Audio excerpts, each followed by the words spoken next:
भिवंडीतील खोका compound परिसरात लागलेली आग आटोक्यात आली आहे। निलेश डाईंग कंपनीला लागलेली आग अग्निशमन दलानं 4 ते 5 तासाच्या प्रयत्नानंतर आटोक्यात आणली।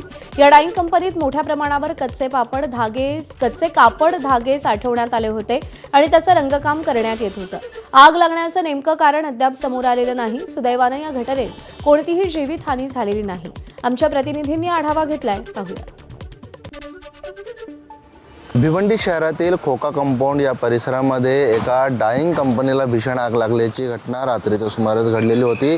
मात्र या आगीवरती 4 ते 5 तासाच्या अथक प्रयत्नानंतर अग्निशमन दलाने या ठिकाणी नियंत्रण मिळवलेलं आहे। आपण पाहू शकतो की या 3 मजली संपूर्ण इमारत जी आहे ती आगीच्या विळख्यात सापडलेली होती। मात्र जवळपास अग्निशमन दलाच्या कल्याण आणि भिवंडी येथील 5 ते 6 गाड्या या ठिकाणी दाखल झालेल्या होत्या। या आगीवरती पूर्णपणे नियंत्रण मिळवण्यास सध्या अग्निशमन दलाला या ठिकाणी यश आलेलं आहे। अक्षरशः या ठिकाणी आपण जर पाहिलं तर या आगीचं कारण अजूनपर्यंत समजू शकलेलं नाहीये। परंतु आपण जर या ठिकाणी पाहिलं तर या डाईंग कंपनीमध्ये मोठ्या प्रमाणात धागे ठेवण्यात आलेले होते, ज्यामध्ये रंगकाम करण्याचं काम जे या ठिकाणी सुरू होतं।